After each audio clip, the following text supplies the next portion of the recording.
Everybody wants the good life, but not everybody gets the good life, right? Imagine for a second, if right now, today, how much more successful would you be if you just started a company 50-50 with Bill Gates as your business partner, and he was using every trick of the trade that he used to build Microsoft into one of the biggest companies in the world? Imagine how much money you'd have in your bank account today, how much more money, I should say, if Warren Buffett was teaching you how to invest in the stock market, showing you what he used to build Berkshire Hathaway into a $140 billion company. Imagine how much happier you'd be today if the Dalai Lama was your personal guide, showing you how to find fulfillment in life, in the little things that most people overlook. Imagine how healthy you'd be today if, when you woke up, you went down to your gym, and Arnold Schwarzenegger was waiting there. He was your personal trainer, right? Showing you how he built his body into the most fit body maybe ever, right? Imagine the change you would be making in the world, the injustice you'd be solving today if Mother Teresa and you were running a charity together, and she was showing you what she learned on the streets of Calcutta, helping poor, the sick, and the dying. Mentors have the power to do this in your life. I think everybody here recognizes the importance of a role model. But in the next few minutes, I'm going to show you how mentors are more powerful than you can possibly imagine in their ability to transform your life.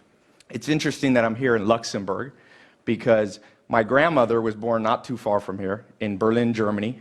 She's 96 years old, by the way, and she said, "Tai, tell them hello." So hello from my 96-year-old grandma.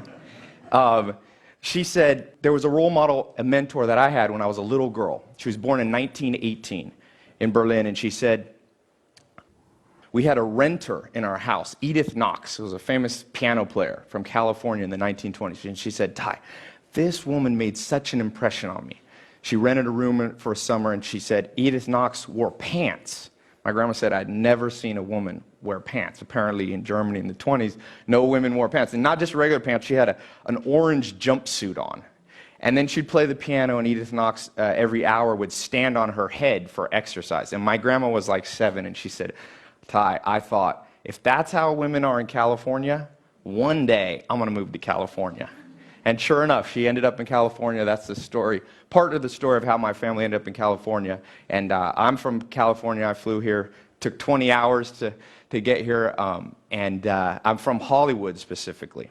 So Hollywood, the land of dreams. Or for most people, it's the land of broken dreams. Every year, 100,000 people move in and out of Hollywood. Some come to be movie stars, actors, singers, writers, comedians. Most go home empty-handed. And so I live up in the hills, and I'm surrounded by all these celebrities. I have one on my left, one on my right, and I often think, why did these celebrities make it? What did they do differently that allowed them to make it? Because in Hollywood, everybody wants something, but not everybody gets what they want. So I want to talk a little bit about that today. Because life is short. I think we all realize the sands of time quickly can slip by in your life.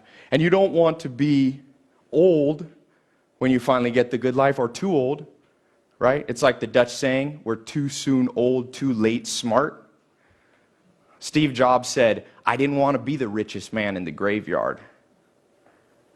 And I realized this. I remember back, I was younger, and Alan Nation, one of my mentors, he had told me, he said, Tai, he said, what did you want to be when you were 16? That's the truest version of yourself. What did you want to be when you were 16? And I remember at 16, I wanted to find the good life. You know, Aristotle talks about eudaimonia, his definition of the good life. Health, wealth, happiness, love, all those things. And I remember going, it's too hard. How am I ever going to figure this out? There's so many hard questions. I'm 16. I got to figure out what college I'm going to go to, what religion I'm going to follow, who I'm going to marry, what politics, where to live, what career and path to pursue. And I had this idea. I was like, I know the perfect idea. What I'll do is I'll find one person. I thought this was so genius. Turned out to not be so smart. But I'd find one person who had all the answers. So I wrote a letter. The smartest person I could think of was my grandfather. So I wrote this letter, and I was like, will you tell me how to design my life? TED is about T-E-D. The D is about design, the designed life. So I said, will you help me design my life? And I was so excited. 4 days later, I got this letter back from my grandpa. I read it, and it said, sorry, Tai, I can't help you. The modern world's too complicated. You will never find all the answers from just one person. If you're lucky, a handful of people along the way will point the way. And I was like, right? So much for my shortcut. But 7 days later, a package came. It was books. My grandfather had a 20,000 book library, and he had sent me some old dusty ones, 1,000-page volume, 11 books. The Story of Civilization by Will and Ariel Durant. And I was like, 1,000 pages? This is too much, right? But I see now he was giving me a hint. I didn't understand it, that there's this myth that you have to go inward to find truth. But the truth he was saying is you have to go outward. If you can download the consciousness, the mindset of people who have gone before you, the smartest, the wisest, the most intelligent, the most experienced people, then you will get what you want. And so I went on and I started writing down note cards, and I call them mental shortcuts, and I was reading these books, and then I started traveling. I went to 51 countries. I would read a book and I'd say, let me go visit this person in person. So I went to New Zealand, Australia, South America, Argentina, Ireland, all over the world. And I was focused on those 4 things: health, wealth, love, and happiness. I decided to focus on health and happiness. I lived for 2 years with Joel Salatin on his famous sustainable agriculture, or his organic farm. And then I spent 2.5 years with the Amish, no electricity, trying to see what was life when we lived in community. And made one mistake. I forgot about money. That's one of the things. And so eventually I ran out of money. And so I had to do the thing nobody wants to do. I had to call my mom and be like, Mom, I know I'm an adult, but I don't have any money. Do you mind if I come stay at home till I get back on my feet? She said, sure. She had a mobile home in Clayton, North Carolina. I went, and she said, sorry, Ty, I don't have a room for you, but you can sleep on this couch. And so I remember laying there at night and like, did I mess up? Did I miss out on the good life? Here I am. I have no college degree. My skills, I could milk a cow at the Amish. That wasn't a very marketable skill. I had like $47 in my bank account. And I didn't have a car. I actually had a car, but it had holes in the floor. Somehow it rusted through, and if you accidentally would put your foot down, it would like chop your foot off. So I didn't want to drive it anywhere. I didn't want to pick anybody up in that car. So I remembered back to what my grandpa said, though. He said, look outward. So I started asking around, will somebody help me? And my uncle said, you know what, Ty, you need somebody who's going to show you how to make money. So I was like, great idea. I'm going to go find somebody. But I didn't have any gas money. So I was stuck there at my mom's house. I had $40. So I walked to the kitchen. That's what I could afford to do. And I found a Yellow Pages, and I opened up this Yellow Pages, and I looked in the finance section. And I found this guy, and I said, I'm going to go visit that guy. So I found a suit. I got a suit out of the closet. It wasn't mine. It was too big. It looked weird on me. God help me. I don't know what I looked like when I showed up at that guy's house. But got somebody to drive me in, and I showed up, and Kathy, his secretary, opened the door, and I walked back. And this guy, Mike Stainback from the phone book, I walked up to him, and I said, Mike, you don't know me. If you show me what you know, because I figure you must know a lot about money if you can afford a full-page ad in the Yellow Pages. If you show me what you know, I'll work for you for free. And I'll never forget, he was sitting in this chair, he had a big mustache. He looked kind of like Tom Selleck. He was sitting there, and he just rolled his chair towards me, and he said, you know what, Ty? I've been looking for someone like you for 20 years. Show up in the morning, I'm going to show you what I know. And sure enough, he did show me.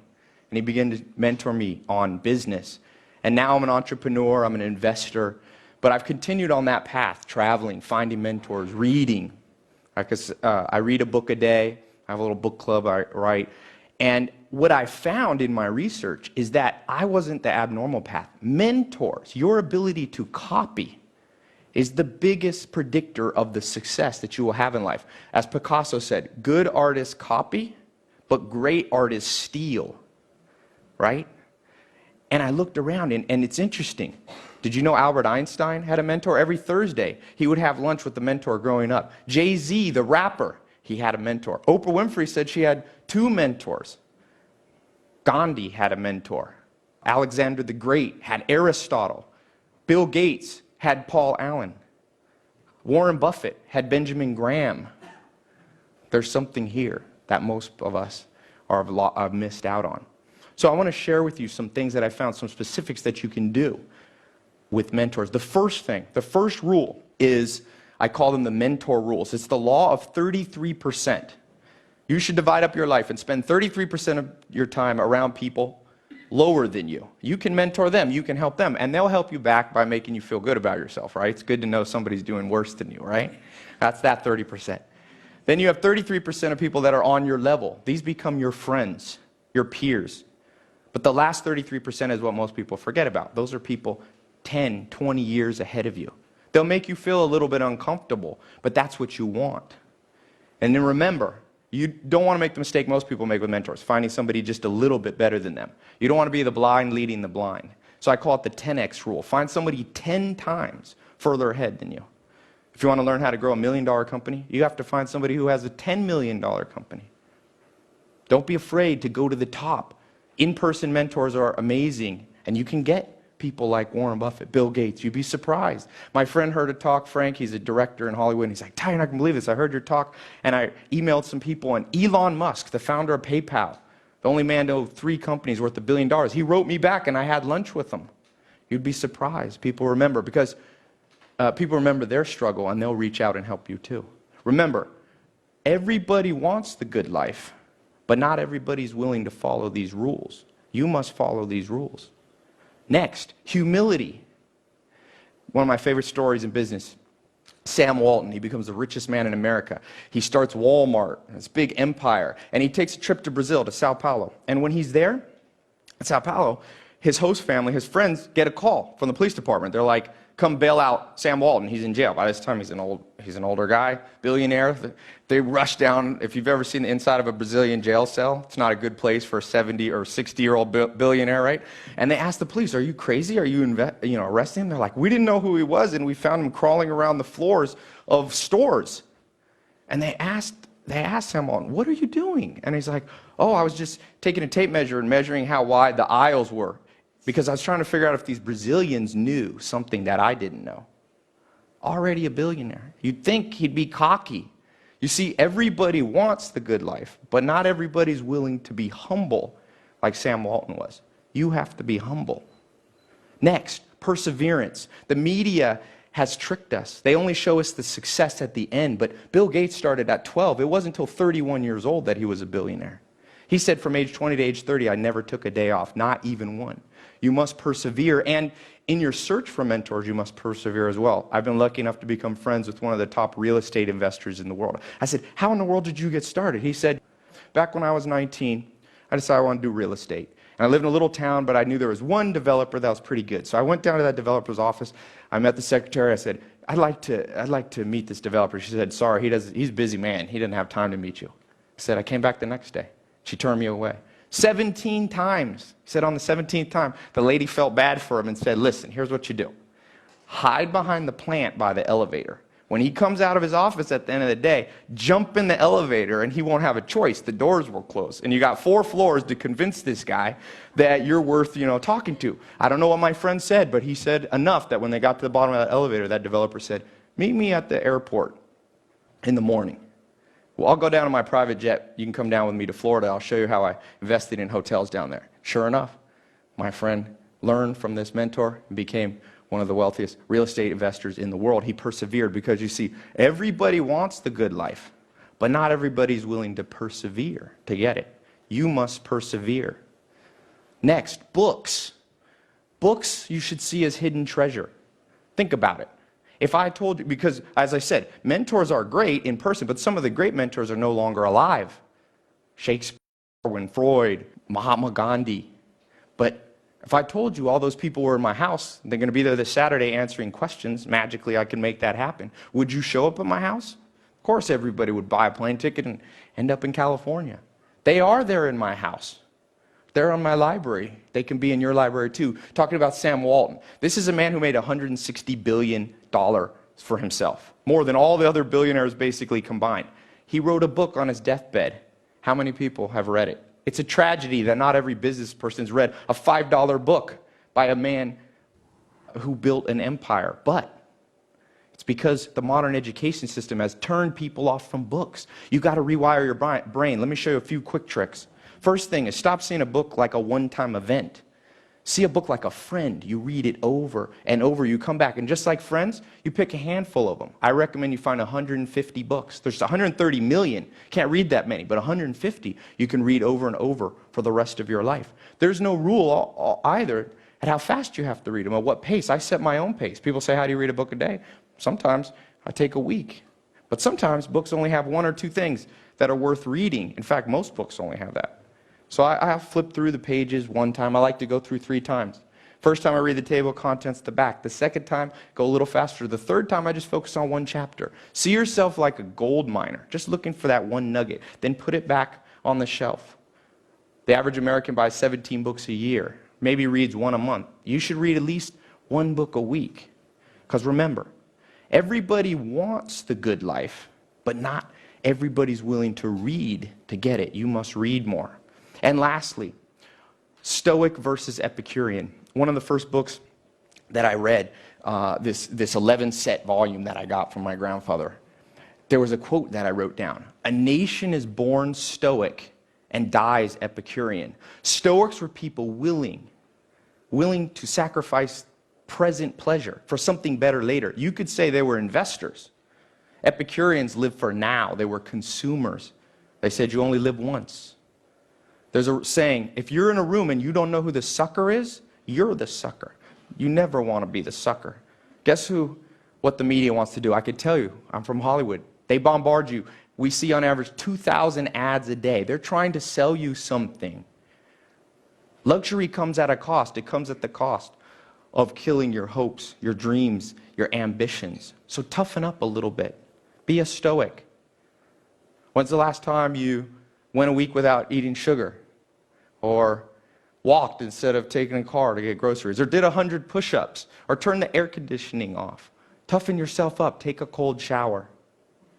You see, everybody wants, but not everybody's willing to toughen up to get the good life. You must toughen up. So, in closing, I'll share with you my favorite poem, Chief Tecumseh. He says, love your life, perfect your life, beautify all things in your life. Seek to make your life long and its purpose in the service of your people. Mentors will help you do that. They are the shortcut that you want. You don't want to do it the hard way. Find a mentor. No matter if you're just starting out or if you're already experienced, there's always someone to learn from. You must follow those rules.